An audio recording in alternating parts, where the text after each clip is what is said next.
Okay, yeah, we're good. We're live. What's up, guys? Name's Garrett.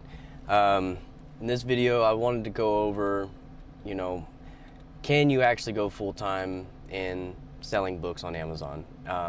Right now, I'm completely out of my zone. I'm in a library in a box here. You can see this little soundproof box thing is where I'm recording. So it's a little different. I feel like I'm constrained here, but you know, it'll do.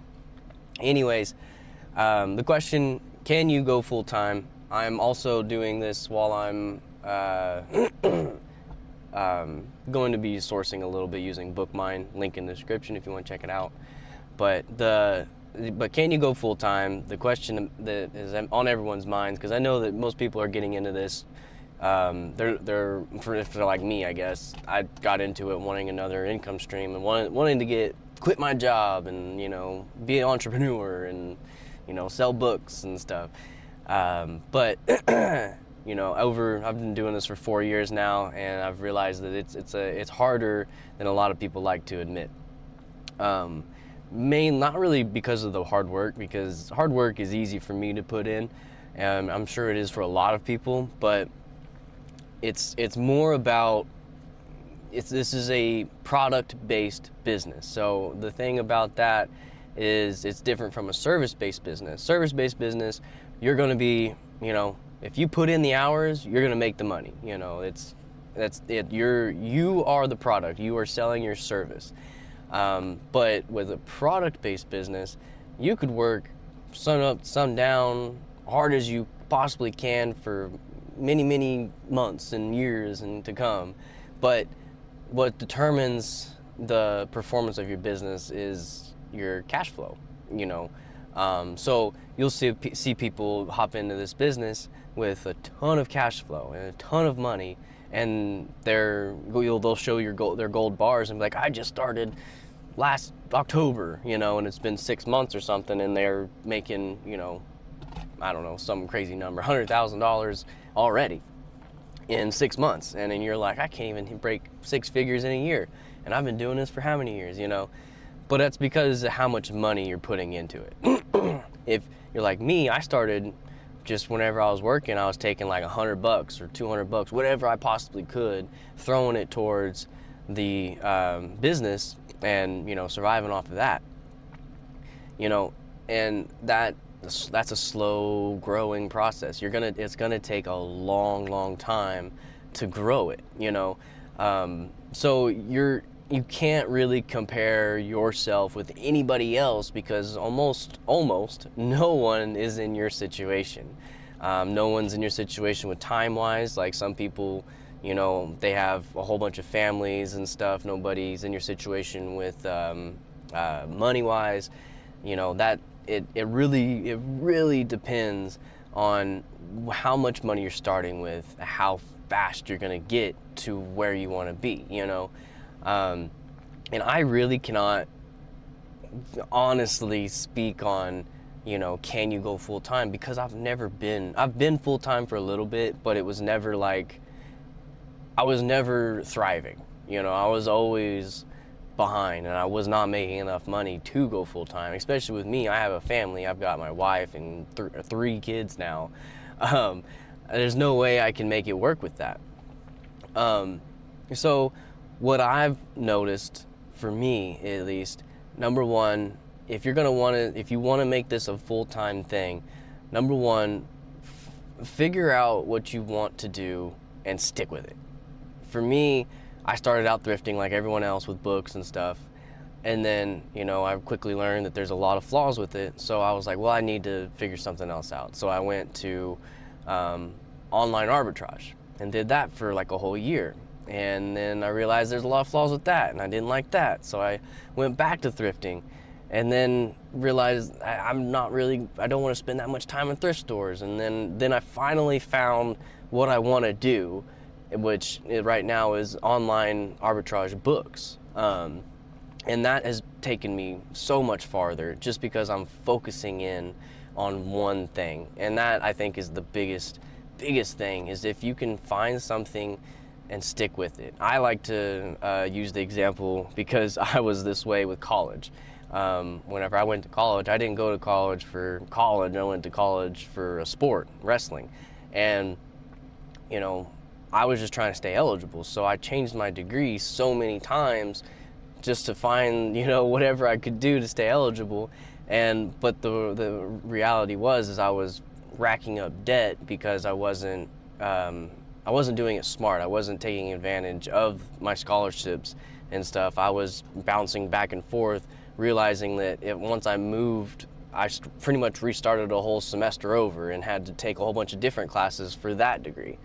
So if you can find something that you want to do in the Amazon deal, even if it is online arbitrage or if it is wholesale or private label or whatever, you got to stick with it. You know, you got to stay with it for a long time, and eventually it'll work out. Like right now, my online arbitrage books, it's not quite where I want it to be, but I can see the trajectory. I can see that if I stay focused, then I continue on, I can make it work, you know. Now, do I ever think that I'm going to be full-time with solely only books? No, I don't think so. That mainly, I think that's because I'm a very, I would like to say safe person, you know. I don't like to take risks. And having all of your money in one basket into Amazon and Amazon solely, it really doesn't help, you know, because you're risking a lot. You know, I'm not saying that this is a highly risky thing, and like, because I think selling books, especially from Amazon to Amazon, is one of the safest ways to sell on Amazon. You know, you have your invoices from Amazon, you can send it straight to them. Books, there's not really a whole lot of, besides the counterfeit issues or IP complaints, there's not really a whole lot. Like electronics, if you're selling electronics, beware, you know, because there's going to be a lot of counterfeit issues and a lot of you know, returns, high return rate and stuff, and people not really understanding the technology. But a book is a book, you know what I'm saying? It is what it is. And I just think that, you know, going full time in Amazon alone is just such a risky like adventure. Like I don't want to like throw anybody under the bus, but I feel like most people who are full time on Amazon also have another income stream somehow, some way. If it's YouTube, if it's, you know, I don't know, selling software, if it's, you know, working, I don't know, another business. Like for me, an example is I'm getting certified as a bookkeeper. I think that if I can get bookkeeping services going alongside my Amazon business, then I'll have both those income streams, you know, driving me forward. And if, say, like what happened this last March, sometime in there, where we had the buy box fiasco with all the books, where they were given the lowest used offer, the buy box, and it hurt a lot of us booksellers. If that happens again and my Amazon sales kind of tank, well, then my my bookkeeping will be fine. I'll still be going up with my bookkeeping, but my Amazon might take a little dip, or vice versa. If my bookkeeping takes a dive, then I'm still going to have some income coming in from Amazon, but my bookkeeping obviously is going to be low. So that's kind of what I'm thinking, at least going forward. I don't think I would ever feel comfortable, you know, again, at least, because I already did it. I already went full time for a little bit and it wasn't good, but I also wasn't focused. You know, I was doing online arbitrage and I was seeing this huge revenue numbers, thinking, revenue, you know, I'm making $10,000 a month, you know, and then my job I was making, you know, $2,000 some a month. I was like, man, I'm making way more money than in selling just random brand new products on Amazon than I am working my job. But I wasn't. I was only making the revenue. I wasn't making the profits, and the profits is what really actually matters. And I think that, you know, a lot of people, they get into this Amazon space, you know, looking for a way to quit their job and to make a full-time living by not working for somebody. And, you know, I think it's possible. I'm not gonna say that it isn't. A lot of people have done it. but I think also a lot of those people are also doing other things, you know, to make them feel comfortable enough to take that leap. You know what I'm saying? And I don't want to discourage anybody from doing this, because this is a great way to make some good money. And I think that you just have to be realistic. You know, don't think that, you know, like me, you're gonna, you know, you're working a minimum wage job, you're taking just $100 every 2 weeks or $200 every 2 weeks, throwing it towards Amazon. Don't think that in a year you're gonna be full time. It's not gonna work like that. You gotta be realistic with yourself, and you know that it's gonna take a while. Because I mean, if you really look at it, and you look at how much I've spent this year. Come in here, and we look at our totals here. So far this year, in 2025, it's June 23rd, 2025, I've spent $20,000, a little over $20,000. And you know, my revenue, hold on. Oh, there it is. My revenue for the year, if we go over here to seller board, I don't think I have a link in the description, but some of my videos I have links in the description for seller board. We go here. Seller board is just like an accounting software that helps you see it without having accounting knowledge, I guess. Let's see, January 1st to June, we'll say 24th, just to. So I've spent $20,000. I've sold $33,000 and $33,000 in revenue. I'm getting paid out $20,000. So that's going in my bank account. But if you take the cost of goods sold out, that's $7,162.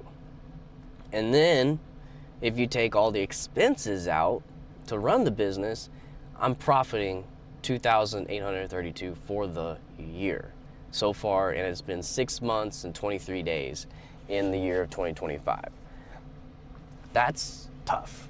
You know what I'm saying? Like, we're not quite into the season. Like, you have to know that this business is definitely seasonal based, and it's gonna become a lot more better, a lot better once we hit August. I mean, it's starting to ramp up right now in June for the textbook season for high school books and stuff. But once we hit August and then going into the Christmas season, January, that's whenever we really see the revenue spike up and really take off. But you know, you have to survive these, you know, this time period from after probably like February all the way to now is tough. It's a really tough time to be in. And if you're full time, you pretty much have to take all the profits that you're gonna make from August into December and January, take all of those profit and then prepare for the low period of time, you know. I've been leveraging loans lately. Do not recommend leveraging loans. If you don't understand loans, stay away from them. But I have been leveraging loans these last few years, just little loans. Like I took out this last time, I took out $13,000, but I didn't start there. I started with taking out like $1,000 loan, and then I'd use that to flip it. And I used that and I just put it all into inventory, and then I paid it off as soon as I could. I didn't like wait until the period ended. I spent it all, got the money back, paid it off, and then I got offered more. And I think I went from 1,000 and I went to 5,000, and then I went from 5,000 once I did the same thing, spent it all on inventory, got that money back, paid it off right away, and then I spent it all again. Or I got another loan, which I think it was, they barely gave me any more. It was like 7,000, and I did that again, and I just kept doing that. And this is all through Amazon. Amazon offers you loans if you've sold for long enough. And then this last time, Amazon offered me a really low loan. I think it's because I switched up my inventory and I've been going through this low period. So my sales look like they're terrible right now to Amazon. But I haven't gone to the August season yet, whenever my sales will look really good. Right now they're offering me really low stuff. So I went and grabbed a loan from a bank, or not bank, Amex.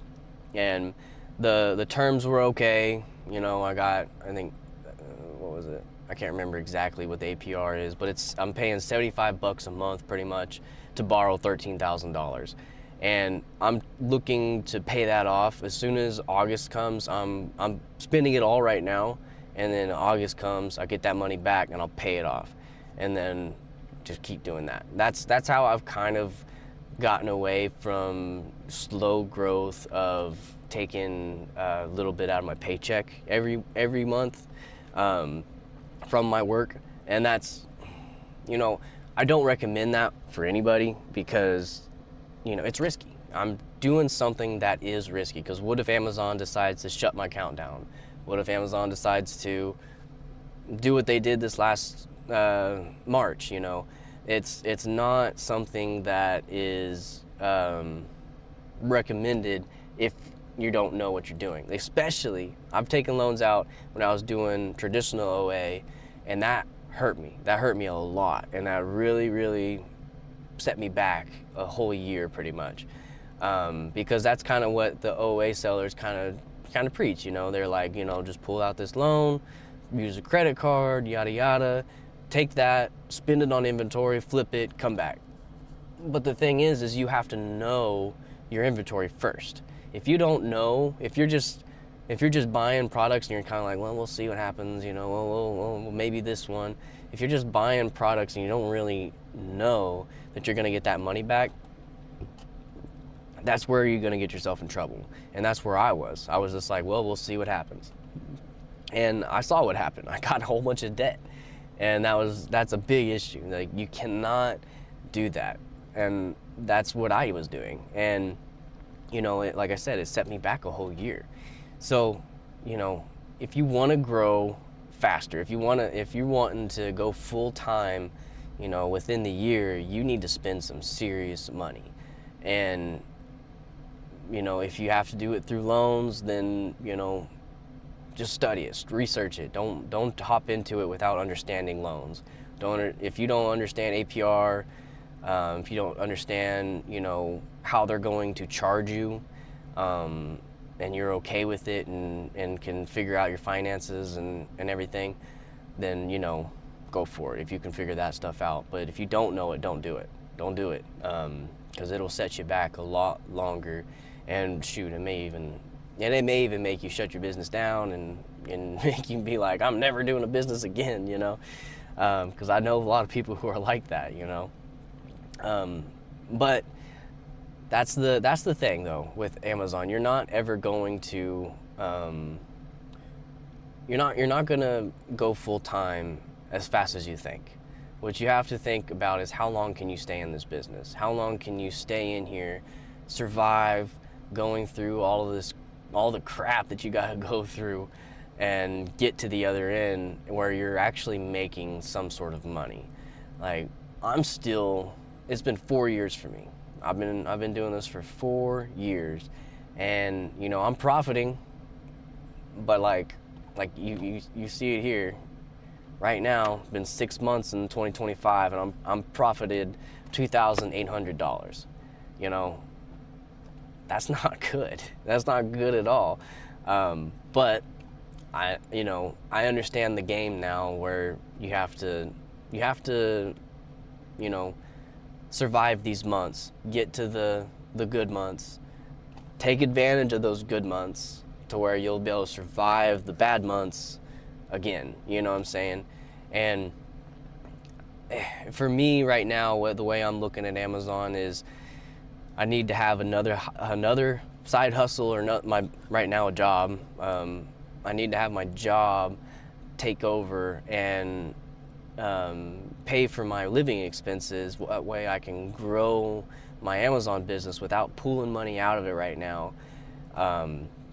And then take that and use like the lump sums, the big payments that I get from Amazon to help me financially. Not really looking at, you know, pulling out $2,000 every month, or, you know, or however much it takes to live off of or whatever. That's kind of way I'm looking at Amazon right now. I'm trying to be more conservative with it.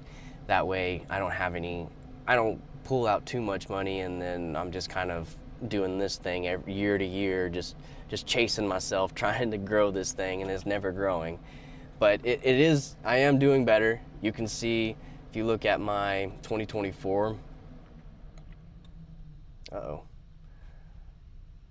This thing's been shutting off every now and then. So now my light's gone. It looks all ominous in here.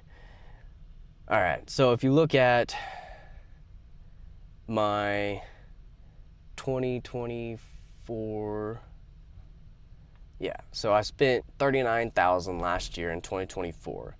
So I am getting better. I'm spending more. I'm getting better. It's been 6 months, so, and I spent a little over half of the 39. And you know, I think that right there is, you know, proof that I'm growing. But it's just taking some time, guys. You know, and I have faith that it will eventually work out, but it just, you know, it's just gonna take time. And I'm here for the long haul. But I'm gonna go ahead and shut it down there, since my little cubicle thing decided to shut down on me. This isn't supposed to be an ominous video, but it turned into that. But you know, thanks for watching, guys. Again, link in the description down below for book mine and stuff. I am becoming a certified bookkeeper here in just the next month or so. I should get my certification. So if you're interested in getting a bookkeeper, you can hire me eventually. And so let me know if you're interested in that down in the comments, or shoot me a message on Facebook. My Facebook link is in the description as well. But yeah, thanks for watching, guys, and we'll catch you on the next one.